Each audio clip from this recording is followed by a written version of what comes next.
जमीन या जायदाद, प्रॉपर्टी, ये सब कुछ हो जाना बहुत बड़ी बात है।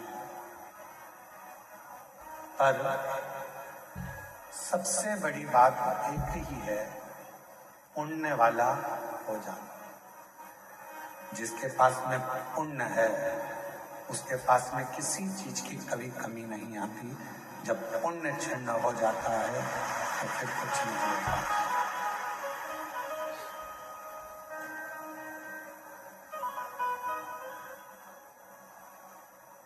दुनिया की दृष्टि में लगता है कि जितने लोग कथा में आकर बैठे हैं,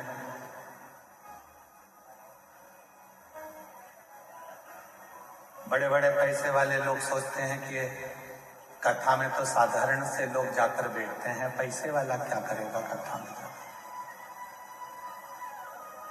धन वाला क्या करेगा पैसे कथा में जाकर।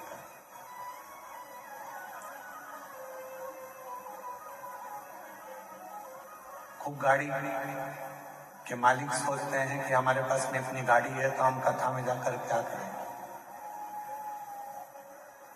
जिनके पास ढेरों जमीन है वो भी यही सोचते हैं कि हम कथा में जाकर क्या करें। पर उन्हें कौन समझाए,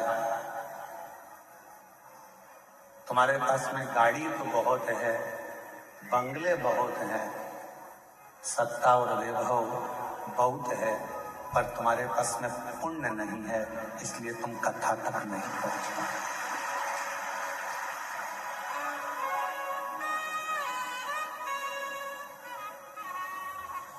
कथा तक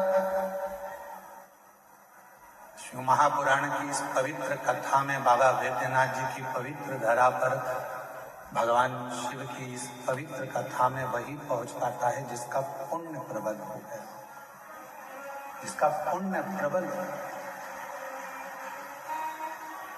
वरना कठिन है कि आप कथा तक पहुंचो।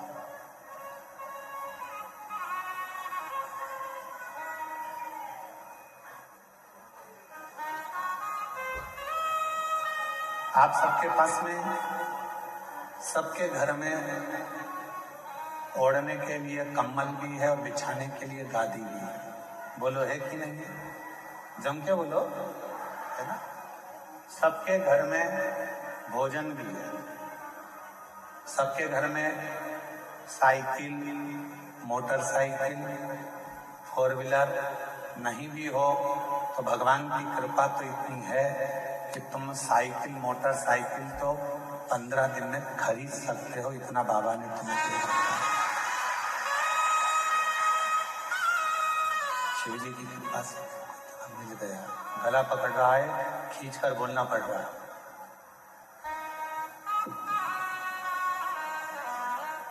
पंद्रह दिन में तुम मोटरसाइकिल भी खरीद सकते हो, वैभव भी तुम्हारे घर में सब है, गादी भी है, ओढ़ने का भी है, तकिया भी है, भोजन भी है, सब कुछ। सारी वैभव सत्ता तुम्हारे घर में है। इसके बाद भी आप शिव महापुराण की कथा में एक दरी पर, चटाई पर सो रहे हो, चद्दर ओढ़ रहे हो, कम्बल ओढ़ रहे हो, पत्थर नीचे से गड़ रहे हैं, भोजन मिला वो तुमने पा लिया, बैठकर भजन करा, स्मरण करा, तो क्या तुम्हारे घर में कोई चीज की कमी है क्या? नहीं, तुम्हारे घर में सब कुछ है। पर तुम यदि कथा के पंडाल तक पहुंचे हो, बाबा वैद्यनाथ जी ने तुमको अगर यहाँ तक बुलाया है तो ये निश्चित है वैभव से ज्यादा तुम्हारा पुण्य प्रबल था, इसलिए तुम यहाँ कथा के पंडाल तक पहुंचे। ये तुम्हारा पुण्य है।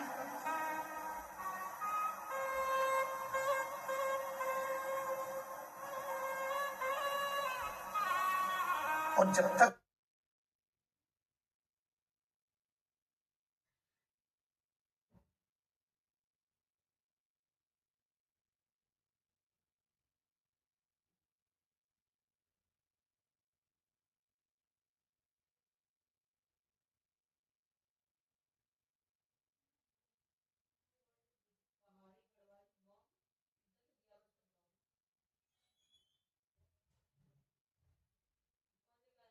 जमीन जायदाद वैभव सत्ता कुछ भी हो आपके पास, और शंभु शरणे मांगड़े दुख दया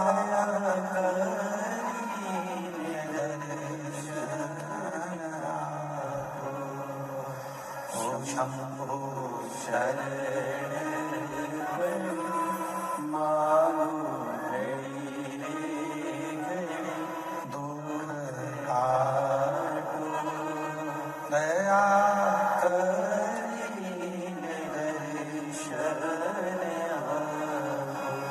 तो हो गाड़ी तुम्हारे पास हो, बंगला तुम्हारे पास में हो, वैभव तुम्हारे पास में, सत्ता तुम्हारे पास में हो, तुम्हारे पास में जमीन हो, जायदाद हो, सब कुछ तुम्हारे पास में हो, पर इन सबसे ज्यादा जरूरी है आपके पास में आपका पुण्य होना।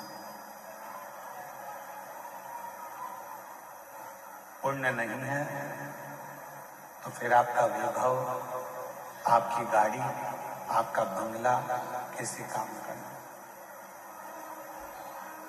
जैसे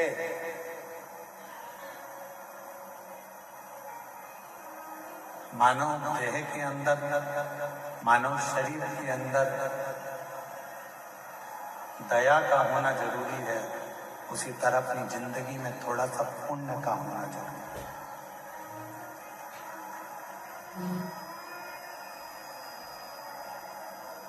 और वो पुण्य ही हमें परमात्मा तक लेकर जाता है, वो पुण्य ही हमें सत्संग तक लेकर जाता है, वो पुण्य ही हमें सद्गुरु की शरणागति तक लेकर जाता है। एक बात, फ्लाइट में सफर करो तो वहां जब आप बैठ जाते हैं और फ्लाइट उड़ने वाली रहती है, तब वो दीदियां कहती हैं कि सीट बेल्ट बांध लीजिए।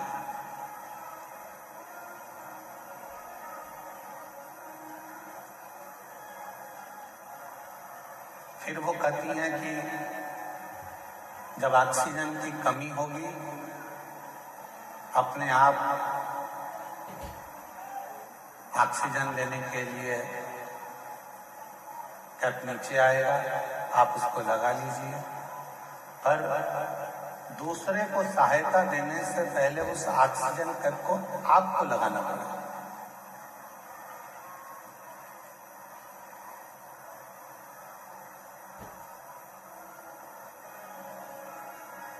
आवाज नहीं आ रही है क्या? उस ऑक्सीजन टेप को पहले अपने को लगाना है, फिर दूसरे की सहायता करना है। डीले कम कर दो, गूंज रहा है तुम लोग। पहले ऑक्सीजन टेप अपने को लगाना है, फिर दूसरे को सहायता करना है। शिव महापुराण की कथा भी यही कह रही है। भगवान शंकर का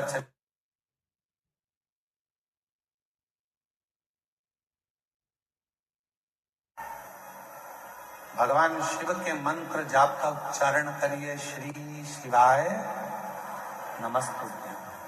पहले स्वयं भगवान के मंदिर में एक लोटा जल चढ़ाना प्रारंभ करिए, शिवलिंग तक पहुंचना प्रारंभ करिए। पहले स्वयं भगवान की अविरल भक्ति को प्राप्त करने का प्रयास करिए। पहले स्वयं शिव महापुराण की कथा तक पहुंचने का प्रयास करिए। फिर जब देवाधिदेव महादेव की शरणागति आपको मिल जाए, जब बाबा देवाधिदेव महादेव आपके दुखों को काट दें। हम तो यहाँ तक कहते हैं लोगों से कि आप सीहोर कुबेरेश्वर धाम आ रहे हो तो वहाँ ऐसे मत आना। पहले आप अपने घर के पास में जो शंकर जी का मंदिर है वहां जल चढ़ाना प्रारंभ करो और बाबा से प्रार्थना करना चालू करो कि मेरा ये दुख काटो। जिस दिन बाबा तुम्हारा दुख काट दे, फिर उसके बाद तुम कुबेरेश्वर धाम आओ और बाबा का भजन।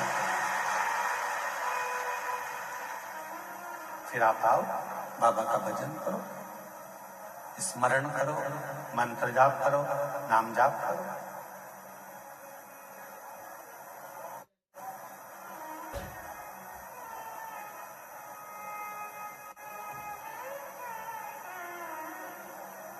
आपकी और हमारी आदत क्या है? मेरा बेटा अमरनाथ जा रहा है, मेरा पति केदारनाथ जा रहा है, मेरी पत्नी मेरी बेटी अमरनाथ केदारनाथ जा रही है।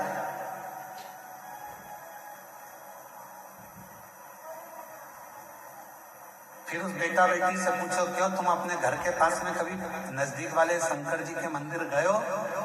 नहीं, हम कभी नहीं गए। अब ईमानदारी से बोलो, जब तुम पास में शंकर जी का शिवालय है, पास में शंकर जी का मंदिर है, वहां एक लोटा जल चढ़ाने नहीं गए और केदारनाथ और अमरनाथ में भगवान को ढूंढने जाओगे तो बाबा भोलेनाथ मिलेगा।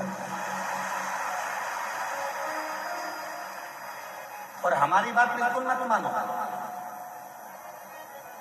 बिल्कुल हमारी बात मानने की जरूरत नहीं। आप तो महाभारत का चरित्र देखिए, महाभारत के चरित्र में जब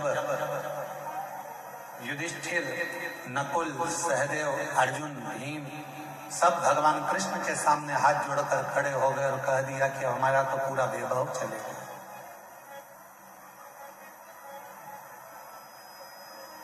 जुए में हम सब कुछ हार गए, कुछ नहीं, हमारा संपूर्ण वैभव चलेगा।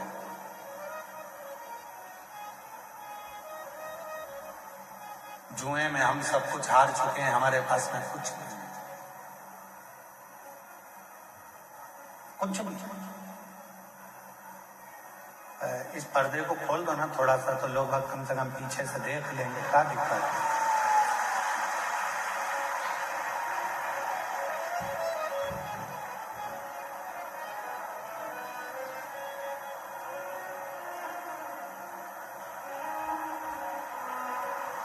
ऊपर चढ़ के और खोल दो थोड़ा सा।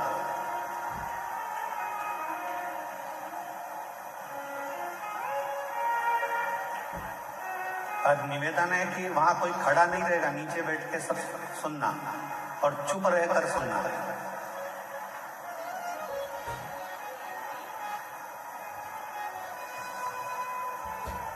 शंभू,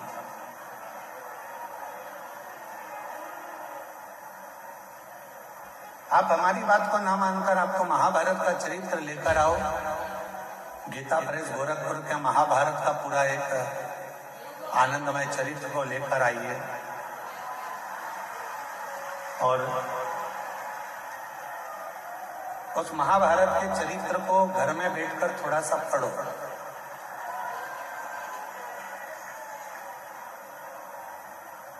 और जब आप महाभारत के चरित्र को पढ़ेंगे, अध्ययन करेंगे, उसका स्मरण करेंगे, तो उसमें मिलेगा कि भगवान कृष्ण के पास जाकर पांडव हाथ जोड़कर कहते हैं कि अब हमारे पास कुछ भी नहीं बचा, अब हमारे पास में कुछ भी नहीं, हमारा पूरा वैभव चले गया, हमारा पूरा धन चले गया, हमारी पूरी सत्ता चली गई, हमारा पूरा संपदा चली गई, हम जुए में सब कुछ हार चुके हैं, हमारे पास कुछ भी नहीं बचा, कुछ भी।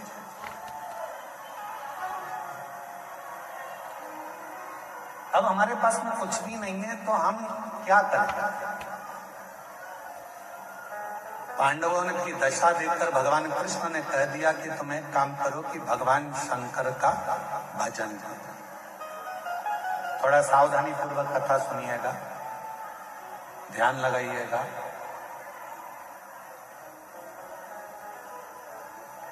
कथा में आपका ध्यान रहे। बहुत दूर दूर से आप लोग आए हो और बाबा की कथा सुनने के लिए आए हो। आपके पास में अगर कोई खड़ा भी है तो उसके पांव पड़ लो, हाथ जोड़ लो और उसको नीचे बिठा कर कह दो थोड़ी देर चुप हो जा, 2 घंटे के बाद जितना बोलना है बोलते रहना। उसके पांव पड़कर उसको नीचे बिठाकर कह दो 2 घंटे चुप हो जाओ, उसके बाद में तू बोल लेना जितना बोल। और नीचे बैठ जाए। कथा कर रही है, शिव कथा वर्णन कर रही है। पांडव विनय कर रहे हैं, हम क्या करें। महाभारत का वन पर्व कह रहा है, भगवान कृष्ण ने कह दिया कि तुम शिव की आराधना करो, भगवान शंकर की साधना करो। शिव की आराधना, हाँ। भगवान शंकर की साधना, हाँ।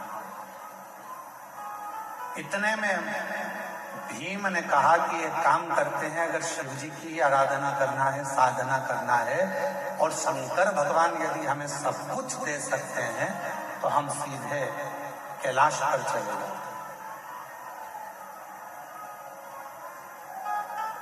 और हम सीधे कैलाश पर जाएंगे और कैलाश पर जाकर हम भगवान शंकर की आराधना करेंगे, साधना करेंगे, तब तो भगवान शंकर हम पर प्रसन्न हो जाएंगे। और शिव जी अगर हम पर प्रसन्न हो गए तो भगवान शंकर हमको बाकी सब कुछ दे देंगे। तो एक काम करते हैं कि हम सीधे कैलाश चले जाएं और हम कैलाश जाकर, कैलाश में पहुंचकर भगवान शिव की आराधना साधना करते हैं, सीधे कैलाश। अब जरा चरित्र पर ध्यान देना कि भगवान कृष्ण खुद कह रहे हैं कि भीम, जाने को तो तुम कैलाश जा सकते हो, जाने को तुम कैलाश पहुंच सकते हो, जाने को तुम कैलाश जा सकते हो और कैलाश पर जाकर शिव जी का भजन कर सकते हो, शंकर जी का स्मरण कर सकते हो, शिव की भक्ति कर सकते हो, मना नहीं।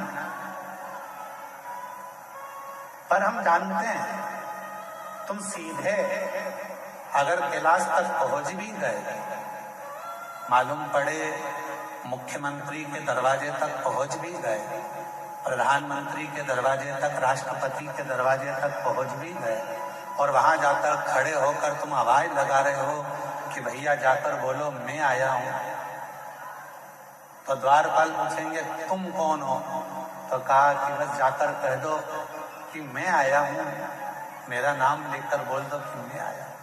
पहचान ही नहीं है तुम्हारी, जानते ही नहीं हो तुम।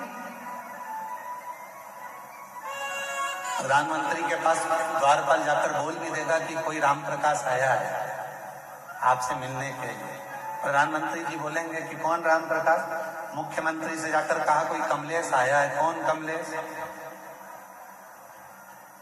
उसको पहचानेंगे नहीं है पहचान। वापिस आ गया, दरवाजा खटखटा। भगवान कृष्ण कह रहे हैं भीम, कैलाश पर जाकर भजन करना सरल है, पहुंच जाओगे, बैठ जाओगे, पुकार लोगे, विनय कर लोगे, निवेदन कर लोगे, बाबा को बार बार पुकार लोगे, पर याद रखना वहां बाबा तुम्हारी पुकार को सुन भी लेंगे तो भी तुम्हें कुछ दे नहीं पाएंगे, कुछ दे नहीं पाएंगे। इसलिए एक काम करो, 12 वर्ष के लिए तुम जब वन में भ्रमण करोगे, इन 12 वर्ष में प्रतिदिन का एक नियम बना लो कि एक पार्थिव शिवलिंग का निर्माण करना है, पूजन करना है, नजदीक में कोई शंकर जी का शिवलिंग है वहां जाकर आराधना करना है। 12 वर्ष के वन में तुम 12 वर्ष तक जब वन में रहो तो 12 वर्ष के वन में केवल शंकर की आराधना करना, शिव मंदिर तक जाना, शिवालय की पूजन करना, पार्थिव पूजन करना और शंकर का स्मरण। 12 वर्ष तक शंभू, 12 वर्ष तक तुम शिव का भजन। 12 हम सीधे अगर कैलाश चले जाएं और कैलाश में जाकर अगर भगवान शंकर से मिले तो मिल जाएंगे, मिलेंगे, ऐसा नहीं कि पर नहीं दे पाए, नहीं दे पाए। शिव महापुराण की कथा कहती है कि 12 वर्ष तक पांडवों ने भगवान शंकर की रोज प्रतिदिन शिवलिंग का निर्माण करा और पूजन करा। एक समय ऐसा आ गया कि भीम के मन में आया कि नियम सबने लिया है तो थोड़ी सी मैं जरा हंसी उड़ा लूं। और भीम ने क्या करा, एक पेड़ को काटकर उसकी जड़ को लिया, जड़ को गोल घुमाकर एक जगह पर रख दिया और अर्जुन से जाकर कह दिया कि ये शंकर का शिवलिंग है और तू पूजन कर। अर्जुन को नहीं मालूम था कि ये शंकर का शिवलिंग है या जड़ है, उसने तो शिवलिंग माना और अर्जुन ने शिवलिंग मानकर उसकी आराधना कर ली, साधना कर ली, जल चढ़ा लिया, पूजन कर ली, बेलपत्र चढ़ा दी, भक्ति कर ली, पंचाक्षर मंत्र का जाप कर लिया, षडाक्षर मंत्र बोल लिया, ओम नमः शिवाय बोल लिया, नमः शिवाय बोल लिया। अर्जुन ने बारंबार शिव जी को प्रणाम कर लिया, दंडवत कर लिया। थोड़ी देर बाद भीम आकर बोलता है, जिस शिवलिंग पर तुमने जल चढ़ाया अर्जुन, जिस शिवलिंग पर तुमने बेलपत्र चढ़ाया अर्जुन, जिस शिवलिंग को तुमने भोग लगाया अर्जुन, जिस शिवलिंग को तुमने नमः शिवाय कहा अर्जुन, जिस शिवलिंग को तुमने षडाक्षर मंत्र ओम नमः शिवाय का स्मरण जाप किया है, जिस शिवलिंग के सामने, ये शिवलिंग नहीं है अर्जुन, ये तो मैंने एक पेड़ की जड़ को उठाकर रख दिया था और ये शिवलिंग नहीं है। तुम चाहो तो मैं अभी इसको उठाकर दूर फेंक कर बता देता हूं। इतने में अर्जुन ने कहा, भीम भले तुमने पेड़ की जड़ काट कर रखी हो, पर मेरा विश्वास करता है कि मैंने जल चढ़ाते समय इसको शंकर मान लिया, तो ये वृक्ष की जड़ भी शंकर है, ये वृक्ष की जड़ भी शंकर हो गई है, शिव हो गया है, इसमें शंकर का अंश विराजमान हो गया है, अब ये शिव हो गया, अब तुम इसे उठा नहीं सकते। भीम ने कहा, मैं लेकर आया हूं और यदि मैं लेकर आया हूं तो मैं इसको उठा सकता। अब भीम अर्जुन से कहता है, देखो मैं अभी उठाकर बताता हूं। भीम ने उस जड़ को उठाने का प्रयास करा, खूब प्रयास करा, पर वो जड़ तिल मात्र भी हिल ना सकी। तब भीम ने हाथ जोड़ लिए कि यहाँ शंकर विराजमान हो, भटक लो।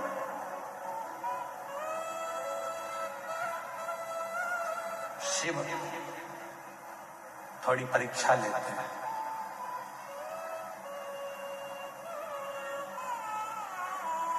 आपने भी पढ़ाई करी है, हमने भी पढ़ाई करी है,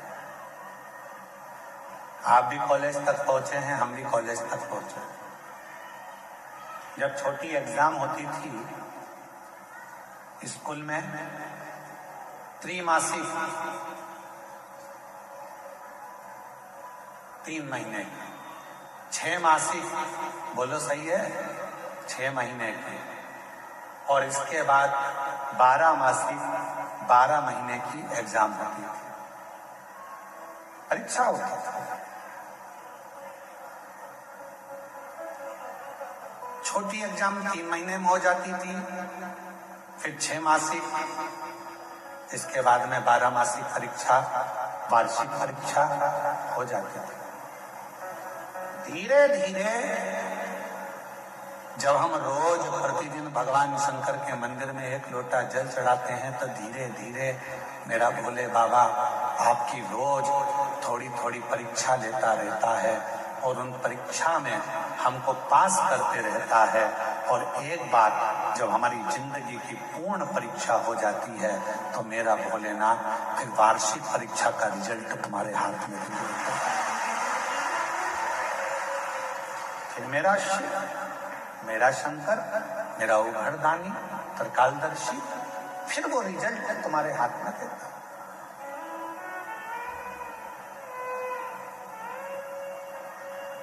अब आप डायरेक्ट अगर 12 मासिक परीक्षा में बैठ रहे हो तो हो सकता है सप्लीमेंट किया जाए।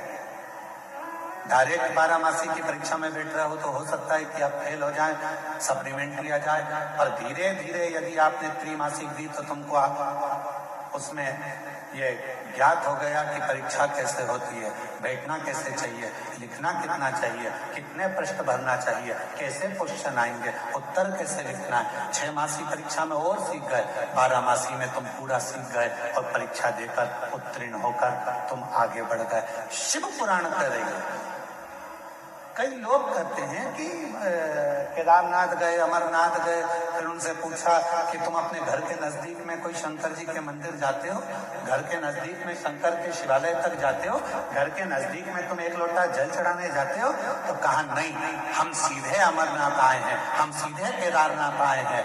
तो याद रखना, तुम जा जरूर जाए, तुम पहुंच जरूर रहे हो, पर मेरा भोले बाबा वहां तुम्हें मिलने वाला नहीं है। तुम मात्र वहां तक जाओगे, दर्शन करोगे, आ जाओगे, प्राप्ति नहीं हो। प्रतिदिन चढ़ एक पत्र अच्छा है।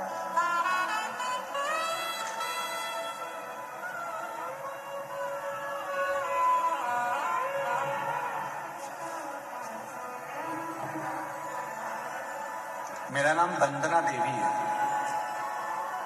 मैं बिहार के बेगूसराय जिले से हूँ। कहीं बैठी हो तो हाथ हिला सकती हैं। वंदना देवी बिहार के बेगूसराय जिले से है। कहीं बैठी हो तो हाथ हिला सकती हैं। आती हैं? हाथ हिला दो। आ जाइए, बेलपत्र ले जाइए। मैं बिहार के बेगूसराय जिले से आई हूँ। एक लोटे जल का मैं क्या वर्णन करूं गुरुदेव। पत्र को आप लोग एलईडी पर पढ़ सकते हो, हमारे साथ में जो एलईडियां लगी हैं आस्था चैनल पर चल रहा है, पत्र साथ में पढ़ सकते हो। एक लोटे जल का मैं क्या वर्णन करूं बाबा, मुझे क्या नहीं दिया, मुझे वो सब दे दिया जिसका मुझे आस नहीं था। गुरुदेव, मेरे पति का इलेक्ट्रॉनिक का शोरूम था। एक दिन सुबह में हमें पता चला कि हमारे दुकान में शॉर्ट सर्किट की वजह से आग लग गया था। गुरुदेव, करोड़ों रुपए का नुकसान हो गया। हम लोग जीरो पर आ गए। फिर मेरे पति को टेंशन होने लगा, जिसके कारण मेरे पति बहुत बीमार रहने लगे। एक आदमी घर पर आया देखने, मेरे पति को फिर बोला कि ऐसे बैठने से तबीयत और खराब होगा, आप फिर से दुकान खोल लीजिए। गुरुदेव, मेरे पति बोले उतना पैसा मैं कहाँ से लाऊंगा। वो आदमी बोला किसी तरह से पैसा का इंतजाम कीजिए। कुछ पैसा मेरे परिवार वालों ने दिया, कुछ पैसा लोन से ले लिया। फिर उस आदमी को हमने 25 लाख रुपए दे दिए। उस आदमी को हमने 25 लाख रुपए दे दिए। वो आदमी बोला कंपनी में रुपया भेज दिया है, 10 दिन में आपका माल आ जाएगा। गुरुदेव, मेरे पति ने तब तक दुकान तैयार कर लिया, ना ही माल आया ना ही पैसा आया, और पता चला कि वो मोबाइल ऑफ कर फ्रॉड निकला और उसने पूरा पैसा ले लिया। अब 25 लाख भी चले गए, जो दूसरों से मांगे थे, लोन पर लिए थे, वो भी चले गए। गुरुदेव, मेरे पति टेंशन में बीपी बढ़ गया, शुगर बढ़ गया और उनको लकवा मार गया। मेरे पति को पैरालिसिस हो गया, लकवा मार गया। गुरुदेव, दिन भर रोती, पति उठ नहीं पाता, चल नहीं पाता। दुकान में आग लग गई, 25 लाख रुपए कोई फ्रॉड कर ले गया। पूरा पति का शरीर बेकार हो गया। बीपी की गोली खाता रहते पति, पलंग पर पड़े रहते, क्या करता। तभी मन में आया कि पति में और बच्चे सब आत्महत्या कर लें, और ऐसा विचार कर आत्महत्या का विचार करा।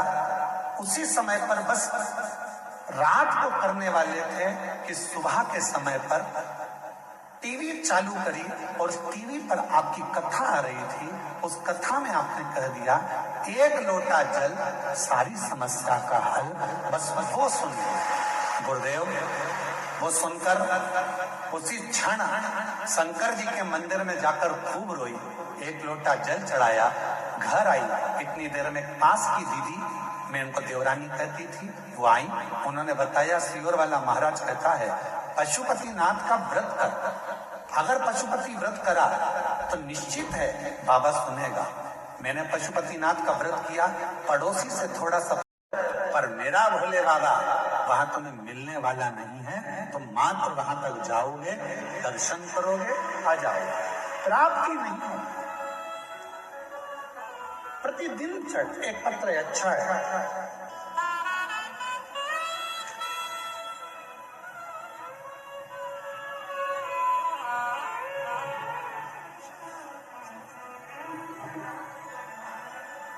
मेरा नाम वंदना देवी है। मैं बिहार के बेगूसराय जिले से हूँ। कहीं बैठी हो तो हाथ हिला सकती हैं। वंदना देवी बिहार के बेगूसराय जिले से है। कहीं बैठी हो तो हाथ हिला सकती हैं। आती हैं, हाथ हिला दो। आ जाइए, बेलपत्र लेकर आइए। मैं बिहार के बेगूसराय जिले से आई हूँ। एक लोटे जल का मैं क्या वर्णन करूं गुरुदेव। पत्र को आप लोग एलईडी पर पढ़ सकते हो। हमारे साथ में जो एलईडियां लगी हैं आस्था चैनल पर चल रहा है, पत्र साथ में पढ़ सकते हो। एक लोटे जल का मैं क्या वर्णन करूं बाबा। मुझे क्या नहीं दिया, मुझे वो सब दे दिया जिसका मुझे आस नहीं था। गुरुदेव, मेरे पति का इलेक्ट्रॉनिक का शोरूम था। एक दिन सुबह में हमें पता चला कि हमारे दुकान में शॉर्ट सर्किट की वजह से आग लग गया था। गुरुदेव, करोड़ों रुपए का नुकसान हो गया। हम लोग जीरो पर आ गए। फिर मेरे पति को टेंशन होने लगा, जिसके कारण मेरे पति बहुत बीमार रहने लगे। एक आदमी घर पर आया देखने। मेरे पति को फिर बोला कि ऐसे बैठने से तबीयत और खराब होगा, आप फिर से दुकान खोल लीजिए। गुरुदेव, मेरे पति बोले उतना पैसा मैं कहाँ से लाऊंगा। वो आदमी बोला किसी तरह से पैसा का इंतजाम कीजिए। कुछ पैसा मेरे परिवार वालों ने दिया, कुछ पैसा लोन से ले लिया। फिर उस आदमी को हमने 25 लाख रुपए दे दिए। उस आदमी को हमने 25 लाख रुपए दे दिए। वो आदमी बोला कंपनी में रुपया भेज दिया है, 10 दिन में आपका माल आ जाएगा। गुरुदेव, मेरे पति ने तब तक दुकान तैयार कर लिया। ना ही माल आया, ना ही पैसा आया, और पता चला कि वो मोबाइल ऑफ कर फ्रॉड निकला और उसने पूरा पैसा ले लिया। अब 25 लाख भी चले गए। जो दूसरों से मांगे थे, लोन पर लिए थे, वो भी चले गए। गुरुदेव, मेरे पति टेंशन में बीपी बढ़ गया, शुगर बढ़ गया और उनको लकवा मार गया। मेरे पति को पैरालिसिस हो गया, लकवा मार गया। गुरुदेव, दिन भर रोती, पति उठ नहीं पाता, चल नहीं पाता।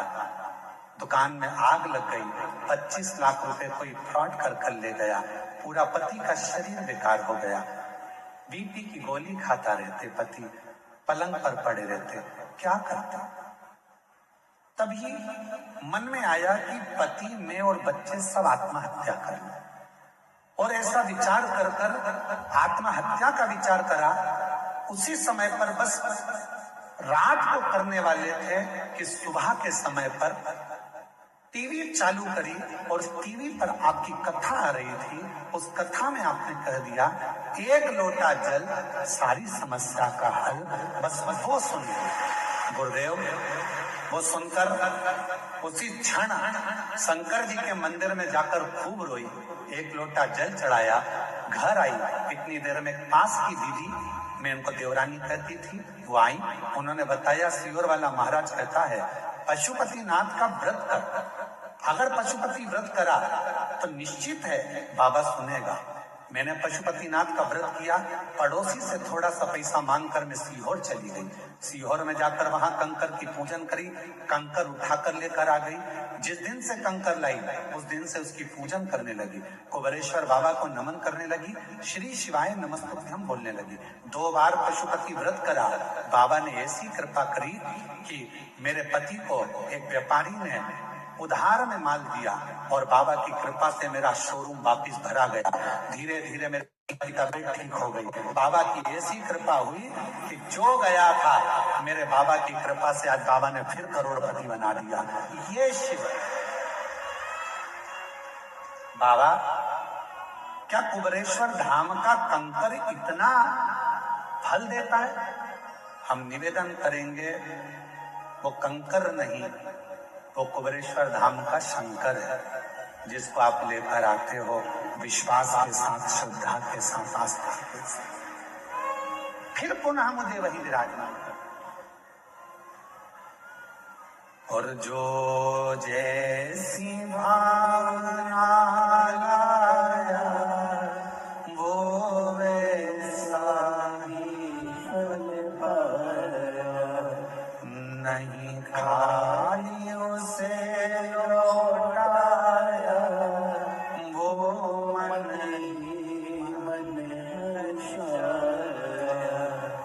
और कर दिया माला माल काशी वाले ने, लुटा दिया भंडार काशी वाले ने, लुटा दिया भंडार काशी वाले ने, कर दिया माला माल काशी वाले ने।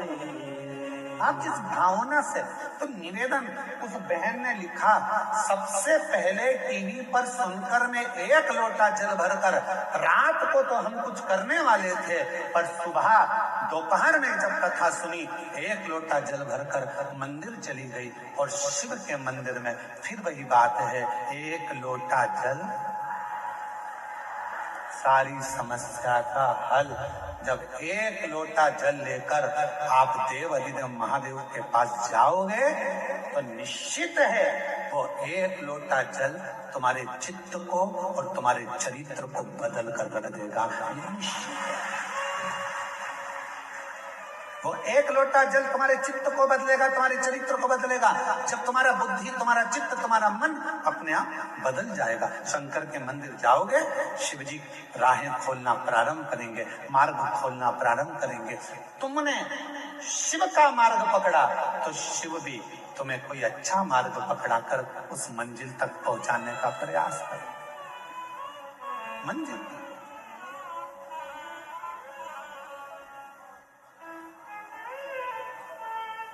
इसीलिए आपको कथा में कहा था, वो लाइन तो आपको भी याद होगी, ऐसे दयालु नाथ, सब बोलो सब, रिश्ता बनाए, ऐसे दयालु नाथ से रिश्ता बनाए, मिलता रहेगा आपको जो चाहिए, मिलता रहेगा आपको जो मुझे भी चाहिए। ऐसा करिश्मा होगा जो हुआ कभी नहीं, ऐसा करिश्मा होगा जो हुआ कभी नहीं, मांगा है भोलेनाथ से वरदान एक ही, मांगा है भोलेनाथ से बोलो बोलो, वरदान एक ही, मांगा है भोलेनाथ से वरदान एक ही, मांगा है भोलेनाथ से वरदान एक ही, तेरी कृपा बनी रहे जब तक है जिंदगी, तेरी दया बनी रहे जब तक है जिंदगी, जब तक ये शरीर है। ऐसी कृपा तुम्हारी हो। शिव के मंदिर अमरनाथ जाओ, केदारनाथ जाओ, सोमनाथ जाओ, चाहे काशी जाओ, चाहे वैद्यनाथ जाओ, चाहे तुम्हारी मर्जी पड़े कुबेरेश्वर धाम जाओ, पर निवेदन है उसके पहले अपने घर के पास में जो शंकर का मंदिर है वहां जाना प्रारंभ करो। जिस दिन तुम वैद्यनाथ, केदारनाथ, कुबेरेश्वर जाओगे उस दिन भोले बाबा तुम्हारे स्वागत में राहें बिछाकर, नयन बिछाकर खड़े रहे। अब जाओ तो जान ना पहचान, जम के बोलो जरा, तू मेरा मेहमान। हम तो पहचानते ही नहीं है। अब तुम गए सीधे पहुंच गए, आओ, और तुम जाते से कह रहे तुम्हारे पास में जो माता बैठी है, और तुमसे कह रहे तुम्हारे पास में जो महिला बैठी है वो कह मैं तो तुम्हारी समधन हूं। अब इतने में बोला तू मेरी समधन कैसी, जरा बता तो जरा। फिर वो रिश्तेदारी बताए, समधन ऐसी बनी वैसी बनी वैसी बनी वैसी बनी। तो इतने में पड़ोसन ने कह दिया चूल्हा में जाए ऐसी समधन, क्या करना हमको इसी समधन का। अरे रिश्ता तो ठीक बनाओ, रिश्तेदारी तो ठीक करो। कोई बड़ी बीमारी हो जाती है और बड़े शहर में जाकर इलाज कराते हो तो पहले उससे पहले बड़ा शहर का डॉक्टर कहता है कि तुमने पहले कहाँ कहाँ दिखाया वो बताओ। बोलो सही है कि गलत है? पहले बताओ कहाँ कहाँ दिखाया, फाइल लाओ। फिर तुम फाइल लाओगे साफ, हमने ये बेगूसराय दिखाया था, फिर हम पटना गए, फिर पटना के बाद हम यहाँ दिल्ली आए हैं, अब ये दिल्ली में आपको दिखा रहे हैं। फिर दिल्ली में अगर काम नहीं होता मुंबई जाएंगे, मुंबई में दिखाएंगे। तुम पहले अपने गांव में दिखाए, गांव से फिर बड़े पटना तक पहुंचे, पटना से फिर दिल्ली तक पहुंचे। उसी तरह धीरे धीरे बढ़ोगे। फाइल आखिरी में बड़ा डॉक्टर देखेगा तो देख कर कहेगा कि लाओ अब फाइल में देखता हूं, और पीछे के सारे रिकॉर्ड देखने के बाद फिर वो निर्णय देगा कि तुमको ये बीमारी है और इसका इलाज यहाँ हो सकता है, तुम चिंता मत करना, मैं तुम्हें ठीक कर कर भेज दूंगा, बिल्कुल चिंता मत करो, तुम्हें आराम है। क्या मतलब फिर डायरेक्ट पहुंच गए तुम तो।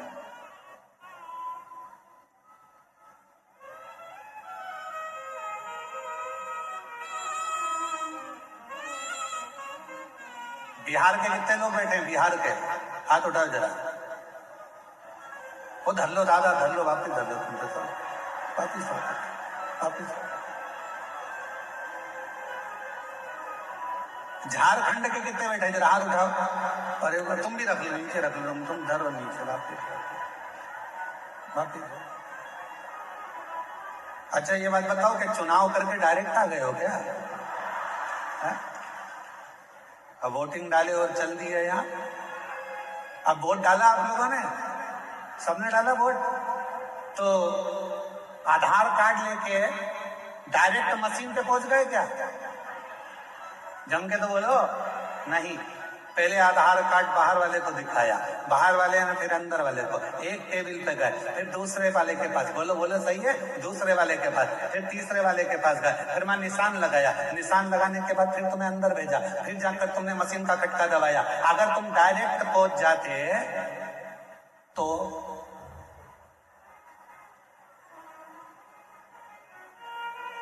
बोलो बोलो बोलो, तेरा क्या होगा कालिया?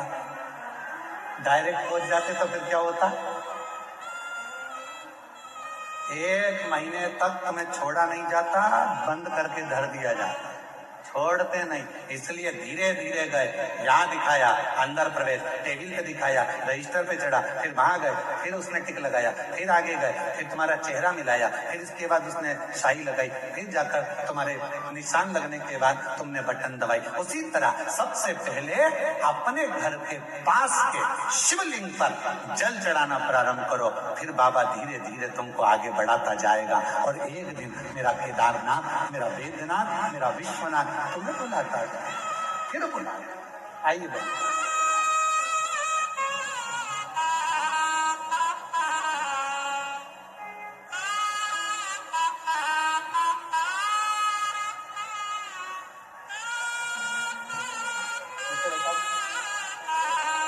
ऐसे दयालु नाथ से रिश्ता बनाए। पूरा इलेक्ट्रॉनिक का शोरूम जल गया था। एक व्यक्ति आया, उसने कहा कि 25 लाख का मैं माल भर दूंगा। परिवार से मांग कर और लोन लेकर 25 लाख दिए, वो लेकर चले गया, मोबाइल बंद कर लिया। दर दर भटकती रही, पति पूरा शरीर पैरालिसिस में हो गया, पलंग पर गिर गया। तब विचार करा कि अब शरीर छोड़ दें पूरे घर के लोग। रात को प्लान था, सवेरे शंकर के मंदिर कथा सुनकर चली गई, और बाबा ने ऐसा हाथ पकड़ा कि आज बाबा ने वापिस जहीं पर थी वहीं पर ले जाकर दिखाया। ऐसे दयालु नाथ से रिश्ता बनाए। ऐसे दयालु नाथ से रिश्ता बनाए। बाबा बाबा की जब कृपा हो, करुणा हो, उदारता, धीरे धीरे चलो। पहले शिव जी के मंदिर जाना चलो चालू करो, शंकर के मंदिर में 1 लोटा जल चढ़ाना प्रारंभ करो, फिर बाबा परीक्षा लेगा, फिर धीरे धीरे आगे बढ़ाएगा, और बढ़ाते बढ़ाते बढ़ाते बढ़ाते एक दिन तुम्हारा दुख, तुम्हारी तकलीफ, तुम्हारा कष्ट धीरे धीरे काटना प्रारंभ कर। अभी हमारे वो श्री रमेश लेखा ठकराल जी, मोना ठकराल जी, नरवाना हरियाणा से मुख्य यजमान है।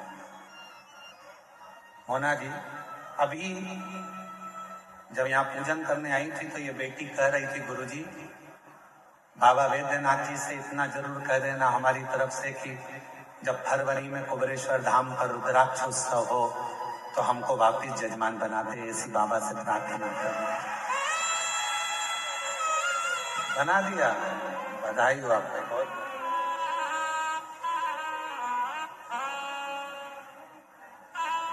ऐसी शिव से प्रार्थना वो कराए,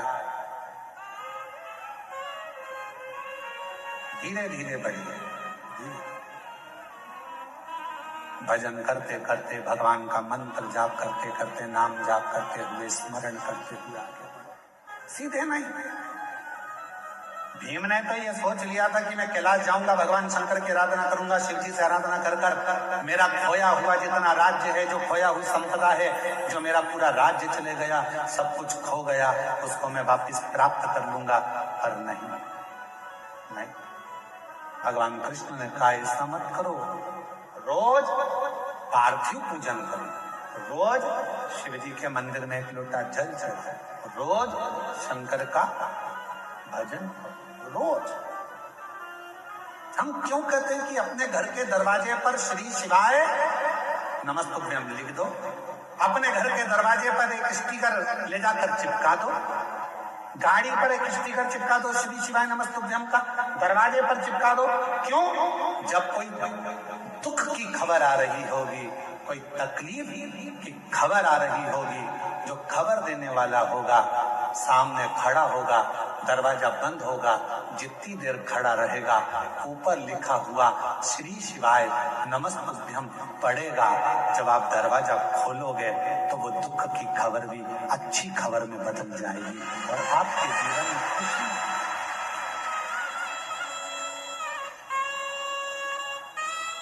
शंभो प्रयास।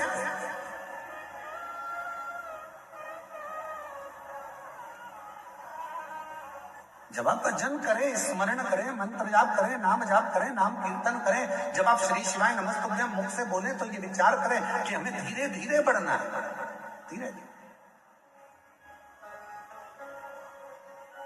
कितना तप किया था माता पार्वती जी ने?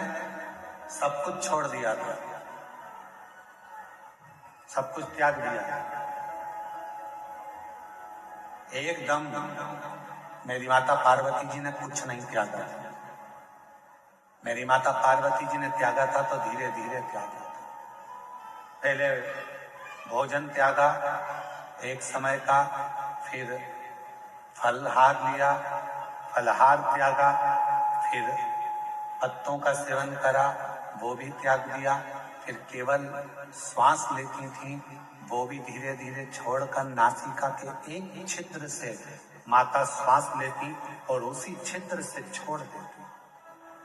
और एक समय ऐसा आ गया कि मां पार्वती जी ने नासिका के एक छिद्र से श्वास ले तो ली पर उसे छोड़ती ही नहीं, उसे छोड़ती नहीं। बहुत प्रयास किया, छूट नहीं। तब भगवान शिव को लगा कि ये प्राण त्याग देगी, अब मुझे जाना पड़ेगा, अब मुझे जाना पड़ेगा और मुझे जाकर दर्शन देना पड़ेगा। इसलिए शिव महापुराण की कथा कहती है, शंकर भगवान पर जल चढ़ाने वाला, शिव के मंदिर जाने वाला, शंकर की कथा श्रवण करने वाले को भगवान देवाधिदेव महादेव उसके चित्त और उसके चरित्र को शुद्ध कर देते हैं। और जिसका चित्त और चरित्र दोनों शुद्ध हो जाता है, फिर देवाधिदेव महादेव मिलने में देरी नहीं करते। मेरे ओघड़दानी मिलते जरूर हैं जब चित्त और चरित्र श्रेष्ठ हो।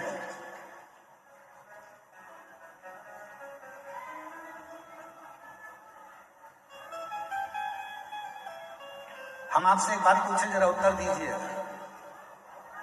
आप में से कितनी माताएं जो अपने बेटे से कहती है बेटा मोबाइल देख ले?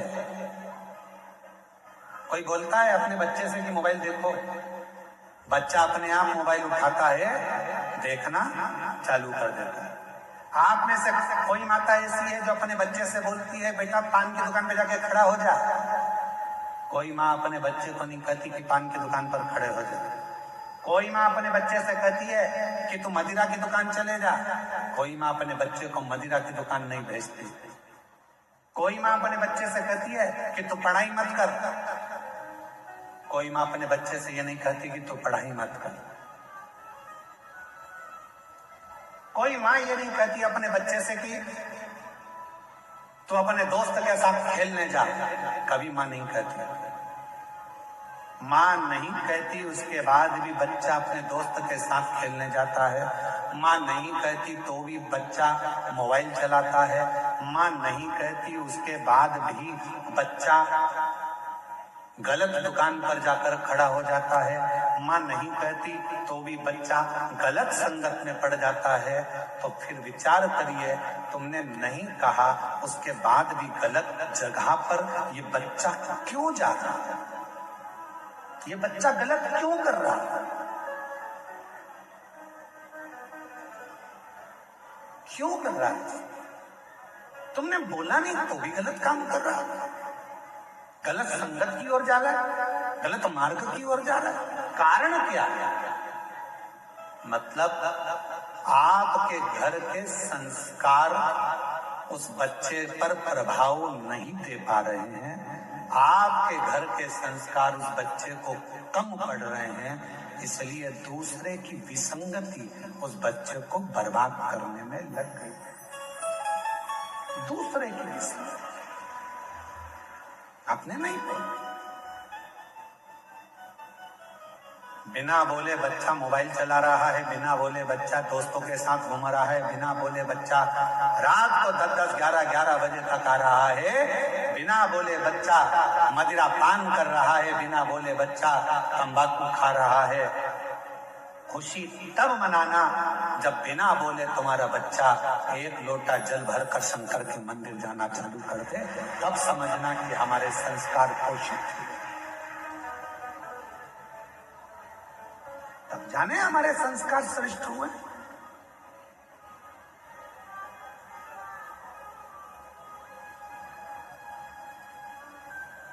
अभी दीदी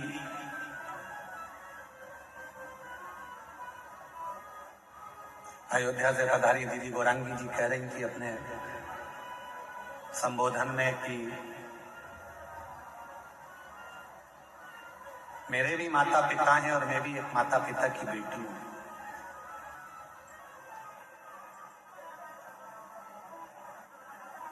और दीदी कह रही थी कि सीवर वाले महाराज जी कहते हैं कि अपनी प्रत्येक बेटी को अपने माँ बाप को कन्यादान का मौका देना चाहिए। मैं दीदी से कहना चाहूंगा, ये कन्यादान का मौका कब मिलेगा? जब माता पिता अपनी बेटी को श्रेष्ठ संस्कार देना प्रारंभ करेंगे तो वो कन्यादान का मौका अवश्य देगा। हम मना नहीं करेंगे कि आप खूब अच्छे कॉलेज में बेटियों को पढ़ाओ।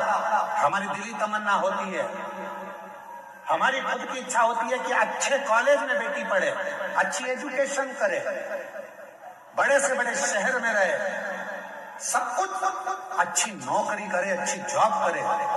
पर मेरा बेटियों से निवेदन है, इस संसार सागर में बहुत लोग मिलेंगे, पर तुम्हारे माता पिता जैसा दुनिया में कोई नहीं मिलेगा जो तेरे लिए हमेशा हित ही चाहते हैं, अहित नहीं। सब मिलेंगे, कोई अपना फायदा। अभी जैसे वो बहन ने लिखा, एक व्यक्ति आया कि तुम्हारी दुकान जल गई, तुम 25 लाख रुपए दे दो मेरे को, मैं तुम्हारी दुकान में माल मंगवा कर भेज दूंगा। पति तो पहले से इसमें पड़े सो तो कहाँ करे। 25 लाख ले गया, मोबाइल बंद कर कर बैठ। ऐसे ढेर मिलेंगे जो तुम्हारा केवल उपयोग करेंगे, थोड़ा धन दिखाएंगे, थोड़ा शरीर दिखाएंगे, थोड़ा वैभव दिखाएंगे और तुम्हें गलत संगति में विकृतियों में लेकर जाएंगे। और एक दिन जब पूर्ण तरह से तुम उसके चुंगल में आ गए, फिर वो तुम्हें बर्बाद कर कर एक दिन मार कर टुकड़े कर कर अटैची में भर कर फेंक देंगे। बहुत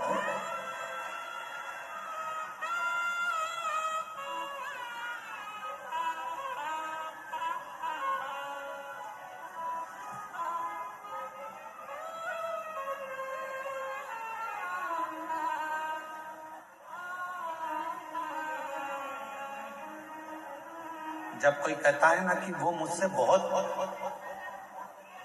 स्नेह करता है, वो मुझसे बहुत स्नेह करता है, वो मुझसे बहुत स्नेह करती है, और वो मैंने उसको अपने बातों में अपने तरीके से उसको अपने काबू में कर कर रखा है। शिव महापुराण की कथा कहती है कि अपने जीवन को ऐसा मत बनाना कि आप किसी के काबू में रहें, आप स्वयं के काबू में रहें। स्वयं एक लाइन याद रखो, मैं चाहे ये करूं, मैं चाहे वो करूं, मेरी।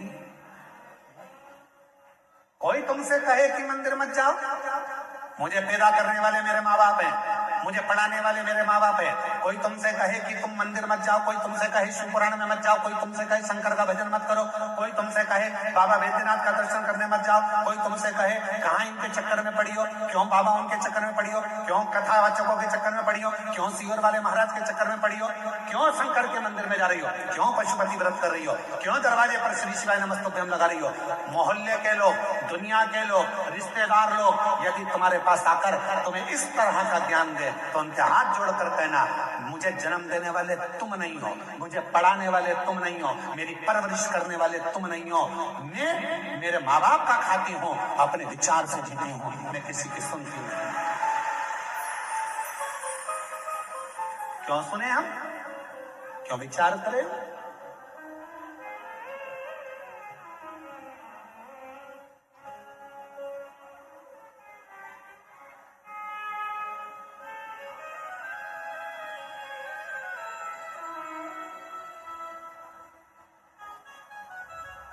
क्यों विचार करें हम इस चीज का?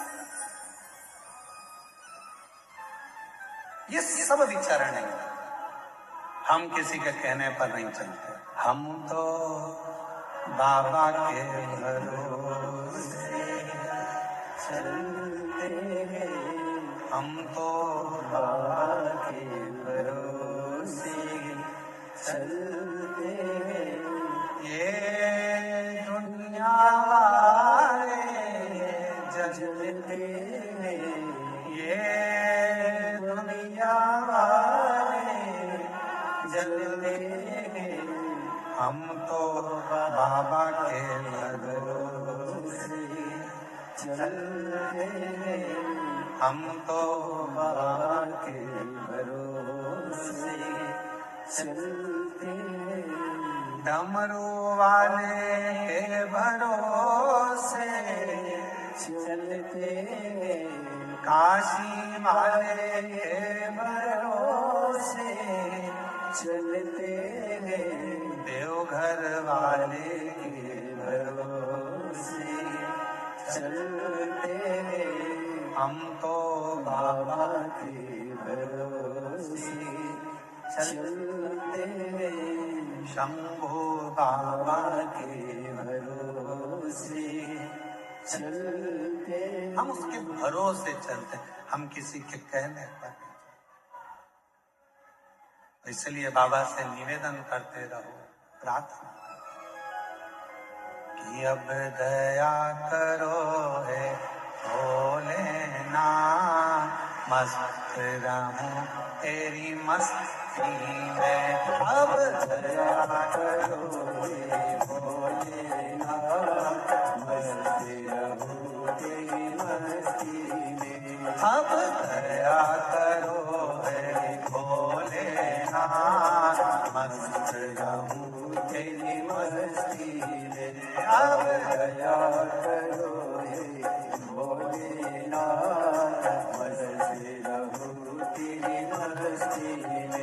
मेरे सिर पर रख लो अपना हाथ, मस्त रहूं तेरी मस्ती में। ओ मेरे सिर पर रख दो अपना हाथ, मस्त रहूं तेरी मस्ती में। अब दया करो हे भोलेनाथ, मस्त रहूं तेरी मस्ती में। अब दया करो हे भोलेनाथ, मस्ती रहो तेरी मस्ती में। मेरे सिर पर रख दो अपना हाथ, मस्त रहूं तेरी मस्ती में। मेरे सिर पर रख दो अपना हाथ, मस्ती रहो तेरी मस्ती। दोनों हाथों से बड़े प्रेम से।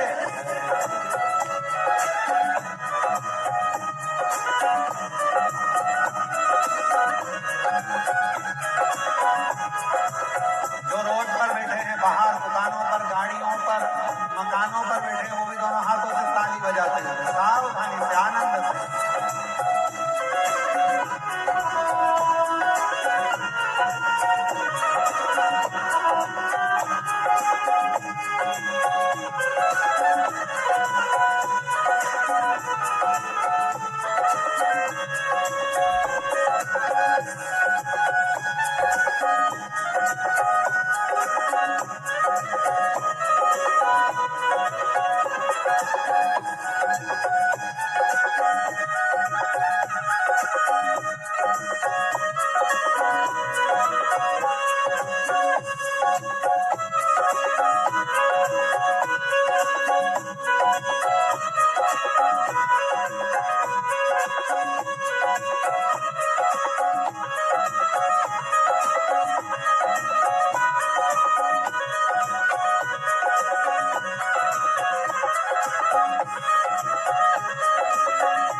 तेरे द्वार खड़े हैं रख ले लाज, मस्त रहो तेरी मस्ती में। तेरे द्वार खड़े हैं रख ले लाज, मस्त रहो तेरी मस्ती में। मैं तो झूम झूम के नाचूं आज, मस्त रहो तेरी मस्ती में। मैं तो झूम झूम के नाचूं आज, मस्त रहूं तेरी मस्ती में। अब दया करो हे भोलेनाथ, मस्त रहूं तेरी मस्ती में। अब दया करो हे भोलेनाथ, मस्त रहूं तेरी मस्ती में। मेरे सिर पर रख दो अपना हाथ, मस्त रहूं तेरी मस्ती में। मेरे सिर पर रख दो अपना हाथ, मस्त रहूं तेरी मस्ती में। अब दया करो हे भोलेनाथ, मस्त रहूं तेरी मस्ती में। अब दया करो हे भोलेनाथ, मस्त रहूं तेरी मस्ती में। जय हो।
बसे हो भोलेनाथ, मस्ती रहो तेरी मस्ती में।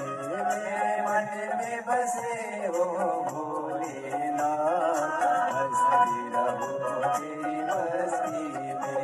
मेरे मन में बसे हो भोलेनाथ, मस्ती रहो तेरी मस्ती में। मेरे मन में बसे हो भोलेनाथ, मस्ती रहो तेरी मस्ती में। मैं तो हर पल करूं प्रभु तेरी याद, मस्ती रहो तेरी मस्ती में। मैं तो हर पल करूं प्रभु तेरी याद, मस्ती रहो तेरी मस्ती में। अब दया करो हे भोलेनाथ, मस्ती रहो तेरी मस्ती में। अब दया करो हे भोलेनाथ, मस्ती रहो तेरी मस्ती में। मेरे सिर पर रख दो अपना हाथ, मस्ती रहो तेरी मस्ती में। ओ मेरे सिर पर रख दो अपना हाथ, मस्ती रहो तेरी मस्ती में। अब दया करो हे भोलेनाथ, मस्ती रहो तेरी मस्ती में। अब दया करो हे भोलेनाथ, मस्ती रहो तेरी मस्ती में।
जपू हरि हरि बोले तेरा नाम, मस्ती रहो तेरी मस्ती। जपू हरि हरि बोले दिन और रात, मस्ती रहो तेरी मस्ती। अब दया करो ये भोलेनाथ, मस्ती रहो तेरी मस्ती में। अब दया करो ये भोलेनाथ, मस्ती रहो तेरी मस्ती में। दया करो हे भोलेनाथ, मस्ती रहो तेरी मस्ती में। दया करो हे भोलेनाथ, मस्ती रहो तेरी मस्ती में। अब